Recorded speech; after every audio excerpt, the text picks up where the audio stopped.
दोस्तों, एक बार माता पार्वती और भगवान शंकर कैलाश पर्वत पर बैठे हुए थे। तभी माता पार्वती जी के मन में एक सवाल उठा कि यह सत्य क्या है और असत्य क्या है। तभी माता पार्वती भगवान भोलेनाथ से कहती हैं, हे स्वामी, आप क्या मुझे ये बता सकते हैं कि सत्य क्या है और असत्य क्या है। तभी भगवान शंकर माता पार्वती से कहते हैं, हे देवी, आज जो मैं कह रहा हूँ यही सत्य है और जो मैं नहीं कह रहा हूँ वह असत्य है। फिर माता पार्वती भगवान भोलेनाथ से कहती है, हे स्वामी, मुझे आपकी बात समझ नहीं आई, आखिर आप क्या कहना चाहते हैं। तब भगवान भोलेनाथ माता पार्वती से कहते हैं, हे देवी, आज अभी जो मैं कह रहा हूँ यही सत्य है। जो भूतकाल एक स्मृति है, एक याद है और यह केवल याद ही बनकर रह जाता है। भविष्य काल जिसकी हम कल्पना करते रहते हैं वह केवल एक कल्पना मात्र ही है, किंतु जहाँ सब कुछ मिल रहा है वह आज और अभी है, इसी क्षण है, इसी पल को ही सत्य कहते हैं। यही जीवन है और यही परम सत्य है। परंतु बहुत से लोग इस क्षण में कभी नहीं जीते, या तो वह भूतकाल की स्मृतियों में रहते हैं या फिर भविष्य की कल्पनाओं में डूबे रहते हैं और इसी वजह से वह अपना जीवन यूं ही व्यर्थ कर देते हैं। वह कभी अपना जीवन जी ही नहीं पाते और यही मानव जीवन का एक कड़वा सत्य है। फिर माता पार्वती भगवान भोलेनाथ से कहती है, हे स्वामी, मैं आपकी बात को तो समझ गई हूँ, लेकिन कुछ बातें अभी मुझे समझ नहीं आ रही है। क्या आप मुझे इसे और भी स्पष्ट तौर पर समझा सकते हैं। तब भगवान शंकर कहते हैं, ठीक है, मैं आपको एक कहानी सुनाता हूँ। बहुत समय पहले की बात है। एक छोटा सा गाँव था। उस गाँव में एक व्यक्ति रहता था। उसका नाम रमेश था। रमेश ने अपने जीवन में जो कुछ चाहा उसने वह सब कुछ कमाया। जब धन चाहा तो उसने धन कमाया, जब उसने प्यार चाहा तो उसने प्रेम कमाया। वह जो कुछ चाहता था उसने वह सब कुछ पा लेता था। मान सम्मान, पद प्रतिष्ठा, सबके पीछे वह दौड़ता रहता था और उसने सभी को प्राप्त कर भी लिया। और देखते ही देखते कुछ समय बाद रमेश को अपनी कामयाबी पर अहंकार होने लगा था। उसे खुद पर यह गर्व था कि उसने जो कुछ चाहा उसने वो सब कुछ पाया लिया। और यही बातें वह किसी के सामने बोलते थकता नहीं था। वह अपनी कामयाबी के, अपनी सफलता के किस्से लोगों को सुनाया करता था। वह खुद अपने मुंह से अपनी प्रशंसा करता, अपनी तारीफ करता। ऐसे ही एक दिन रमेश कुछ लोगों के बीच खड़ा होकर अपनी तारीफ कर रहा था, अपनी प्रशंसा कर रहा था और लोग भी रमेश की प्रशंसा सुनकर बड़े प्रसन्न हो रहे थे। रमेश की बीवी भी उसकी प्रशंसा कर रही थी। फिर वह कहता है, मैंने जो कुछ चाहा वह मैंने सब कुछ पाया। मेरे पास आज सब कुछ है, मुझे किसी चीज की कोई कमी नहीं। इस दुनिया में मेरे जैसा और कोई नहीं है। ऐसा कुछ नहीं है जो मैं नहीं पा सकता। मैं जो कुछ भी चाहता हूँ वो सब कुछ पा सकता हूँ और मैं वो पाकर ही रहता हूँ जो चाहता हूँ। तभी उन वहाँ उपस्थित लोगों में एक ऐसा व्यक्ति बैठा था जो उस व्यक्ति की बात से सहमत नहीं था। वह उठ खड़ा हुआ और उसने उस व्यक्ति से कहा, मित्र, मुझे भी ऐसा ही लगता था, पर मेरा यह अहंकार पल भर में टूट गया। मैं जो चाहता था वह सब मैं पा चुका था। मैंने सब कुछ कमा लिया था। मेरे पास किसी चीज की कोई कमी नहीं थी। मुझे लगने लगा था कि मैं ही सर्वश्रेष्ठ हूँ और मैं ही इस सृष्टि का मालिक हूँ। लेकिन एक दिन मुझे मौत के दर्शन हुए और मेरा सारा भ्रम टूटकर बिखर गया। उस वक्त मुझे एहसास हुआ कि मैं तो कंगाल हूँ, मेरे पास कुछ नहीं है। मैंने अपने जीवन में अब तक कुछ नहीं कमाया। मैंने जो कुछ किया था वह सब तो मेरा स्वार्थ था। मैंने तो अपना जीवन आज तक जिया ही नहीं। जब मौत सामने आती है तो सारे भ्रम टूट जाते हैं। इतना कहकर वह जोर जोर से हंसने लगा और हंसता हुआ वो अपनी राह पर आगे बढ़ गया। उस व्यक्ति की बात सुनकर रमेश का मन विचलित होने लगा। उसके मन में घबराहट पैदा होने लगी। अब रमेश भी मृत्यु से डर लगने लगा था। रमेश मृत्यु से बचने के उपाय खोजने शुरू कर दिए। मृत्यु के भय के कारण उसने अपने चारों तरफ अपने रक्षकों का एक घेरा सा बना लिया ताकि कोई उस तक पहुंच ना सके, ताकि कोई उसे मार ना सके। कुछ दिनों तक सब कुछ अच्छा चल रहा था, लेकिन तभी एक दिन रमेश के गांव के सरपंच की मृत्यु हो गई। किसी ने सरपंच की हत्या कर दी थी। जब ये बात रमेश को पता चली तो वह बड़ा भयभीत हो गया। वह बड़ा आश्चर्यचकित हो गया। उसे समझ नहीं आ रहा था कि इतने बड़े सरपंच भवन में इतनी सारी सुख सुविधाएं, इतने सैनिकों के बीच में आखिर कैसे किसी ने सरपंच की हत्या कर दी। जब सरपंच के शरीर को शमशान घाट ले जाया गया तो रमेश भी अपने अंग रक्षकों के साथ वहां पर जा पहुंचा। सरपंच की चिता की तैयार की गई और उसे अग्नि दे दी गई।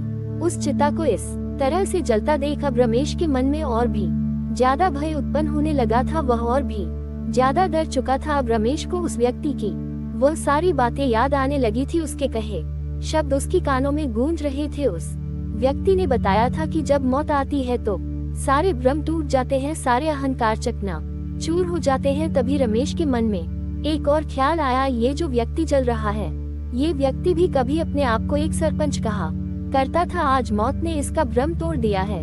तभी वहाँ पर कुछ लोग आपस में बातें कर रहे थे। वे कह रहे थे कि इतने सारे अंग रक्षक थे, कितनी सेना थी, कितने सैनिक थे। महल के चारों तरफ कड़ी से कड़ी निगरानी रखी गई थी, लेकिन फिर भी ना जाने कौन और कहां से आकर राजा की हत्या कर दिया। ऐसा लगता है कि मानो यह उनके आसपास रहने वालों का ही काम हो। जब रमेश ने यह बातें सुनी तो वह और भी ज्यादा भयभीत हो गया और भी ज्यादा डर गया। उसे भी अपने अंगरक्षकों से डर लगने लगा था। रमेश ने अपने सभी अंगरक्षकों को वहां से जाने का आदेश दे दिया और रमेश छुपते छुपाते किसी तरह से बचते हुए अपने घर पर जा पहुंचा। लेकिन अब रमेश को एक पल के लिए चैन नहीं था। वह पल पल मरा जा रहा था।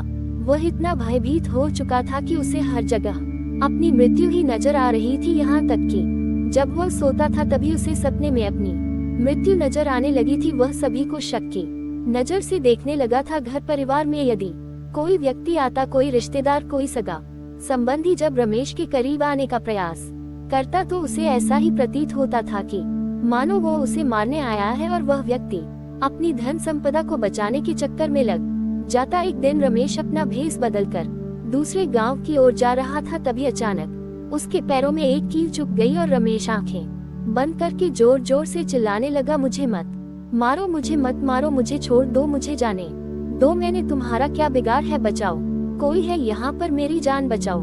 तभी उसी मार्ग पर एक महात्मा और उनके शिष्य उसी गांव की ओर जा रहे थे। तभी उस महात्मा ने उस व्यक्ति की आवाज सुनी। वह उसके करीब पहुँचे। उन्होंने देखा कि वह व्यक्ति आंखें बंद करके बस चिल्लाए जा रहा कि मुझे मत मारो, मुझे मत मारो, मुझे बचा लो। तभी उस महात्मा ने उसके पैर को पकड़कर उसके पैर से कील निकाल दी और कहा, बेटा आंखें खोलो, यहाँ कोई नहीं है रे, तुम्हारी जान को कोई खतरा नहीं है। नहीं, ये तो एक छोटी सी कील मात्र है। फिर उसने अपनी आंखें खोली और उस महात्मा को देखकर वह व्यक्ति उनके चरणों में गिर पड़ा और उसे कहने लगा, हे महाराज, मुझे बचा लीजिए, मैं मरना नहीं चाहता। मैंने आज तक जो कुछ भी इकट्ठा किया है, मैंने जो कुछ भी बनाया है, मौत उसे मुझसे सब कुछ छीन लेगी और मैं अभी मरना नहीं चाहता। मैंने अभी तक किया ही क्या है।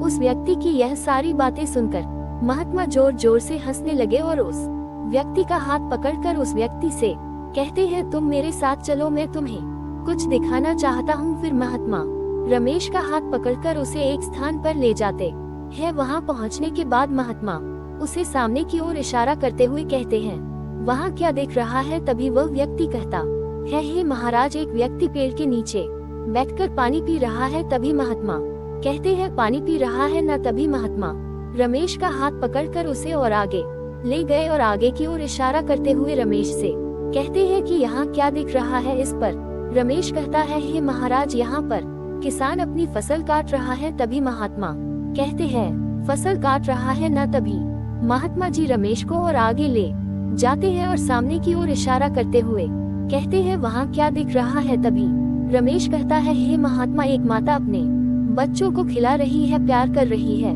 तब महात्मा रमेश से कहता है, प्यार कर रही है ना। इतना कहकर महात्मा रमेश को शमशान घाट की तरफ ले जाता है। वहाँ पर एक व्यक्ति मृत्युशैया पर लेटा हुआ था और उसकी ओर इशारा करते हुए वो महात्मा रमेश से कहते हैं, वहाँ क्या देख रहा है। इस पर रमेश कहता है, हे महाराज, एक मृत व्यक्ति है और वह शैया पर लेटा है।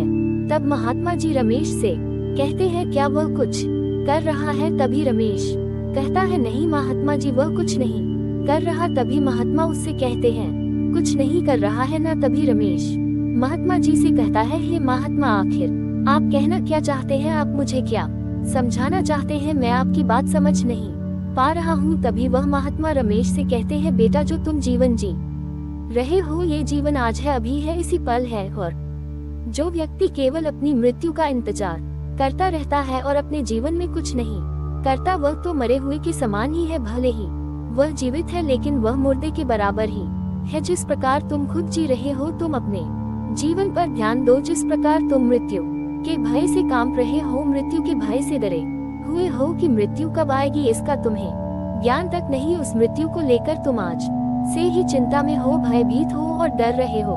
इसी कारण तुम मुर्दा हो चुके हो, तुम केवल एक चलती फिरती लाश बन चुके हो। तुम अपना जीवन नहीं जी रहे हो जैसा मैंने तुम्हें दिखाया। हर व्यक्ति कुछ न कुछ कर रहा है और तुमने भी यह साफ साफ देखा पा रहे हो।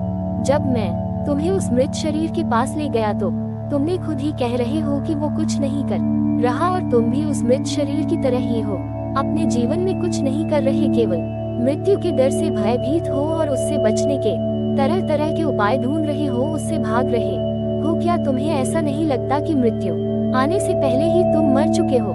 इस पर रमेश है, हे महात्मा आप कैसी बातें कर रहे हैं, मैं तो अभी जीवित हूँ, आपके सामने खड़ा हूँ, क्या आप नहीं देख पा रहे? तभी महात्मा जी रमेश से कहते हैं, इसका अर्थ मृत्यु अभी और आज में नहीं है, वह हमेशा कल में होती है और तुम आज नहीं मरोगे, कल मरोगे और कल कभी नहीं आता, हमेशा आज ही आता है। और जब तक तुम अपना जीवन जी रहे हो तब तक आज ही आएगा और आज ही आता चला जाएगा, लेकिन कल कभी नहीं आएगा। और जब तुम जीवित ही नहीं रहोगे तो कल का क्या मतलब?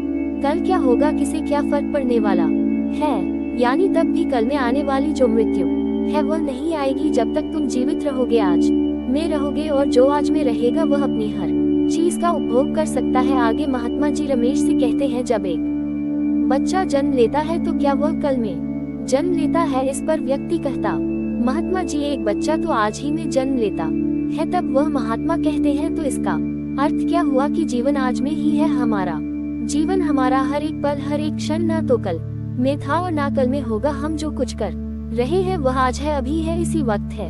इसलिए ये सोचकर खुश हो जाओ कि तुम आज नहीं मरने वाले और कल तो कभी आएगा ही नहीं। इस पर रमेश महात्मा जी से कहता है, हे महात्मा तो इसका अर्थ क्या हुआ? क्या जो मैंने कुछ इकट्ठा किया है, जो धन संपदा मैंने जोड़ी है, ये सब कुछ व्यर्थ हो जाएगा क्या? मान सम्मान पद प्रतिष्ठा धन दौलत वैभव और खुशियों के पीछे भागना व्यर्थ है। तब महात्मा जी रमेश से कहते हैं, बेटा यदि तुम आध्यात्मिक दृष्टि से देखोगे तो एक मनुष्य जिन भी चीजों के पीछे भाग रहा होता है वह उसे कभी नहीं मिलती, चाहे वह धन हो, प्रेम हो, मान हो, पद हो, प्रतिष्ठा हो। परंतु सांसारिक दृष्टि से देखोगे तो तुम उन सब चीजों को पाने में सक्षम हो और तुम उन सभी चीजों को पा सकते हो, उनका भोग कर सकते हो। और सांसारिक जीवन में हर एक मनुष्य इन्हीं सब चीजों के पीछे दौड़ता रहता है, भागता रहता है, वह इन सब चीजों को पाने के पीछे पागल है। तुम आज उन चीजों को पाने में अपनी सारी ऊर्जा लगा देते हो और उसे तुम पाने में सफल भी हो जाते हो, किंतु अंतिम समय पर तुम्हें एहसास होता है कि तुमने जो कुछ भी इकट्ठा किया है, जो कुछ भी कमाया है, जो कुछ भी तुमने जोड़ा है, वह सब व्यर्थ है। किंतु जो व्यक्ति आध्यात्मिकता में रुक जाता है, ठहर जाता है, उसे सब मिल जाता है जीवित रहते जीवन के अंत में, और जीवन की बाद में वह सब कुछ पा सकता है, उसे सब कुछ मिल जाता है। इस पर रमेश कहता है, हे महात्मा आप क्या कहना चाहते हैं? क्या मेरे पास धन नहीं है? क्या मेरे पास दौलत नहीं है? क्या मेरे पास वह सारी सुख सुविधाएं नहीं है? आज भी लोग मेरा मान करते हैं, मेरा सम्मान करते हैं, मैं आज ऊंचे ओहदे पर हूँ, तो क्या वह सब मुझे नहीं मिला? इस पर वह महात्मा जी रमेश से कहते हैं, बेटा जरा ध्यान से सोचो, जरा ठहर कर यह सोचने का प्रयास करो। यदि कोई व्यक्ति जिसके पास पहले से ही धन दौलत है, जिसके पास पहले से ही मान सम्मान पद प्रतिष्ठा है, क्या वह उसके पीछे भागने का प्रयास करता है? नहीं, लेकिन हम हमेशा उसके पीछे भागते ही रहते हैं। तो इसका क्या हुआ?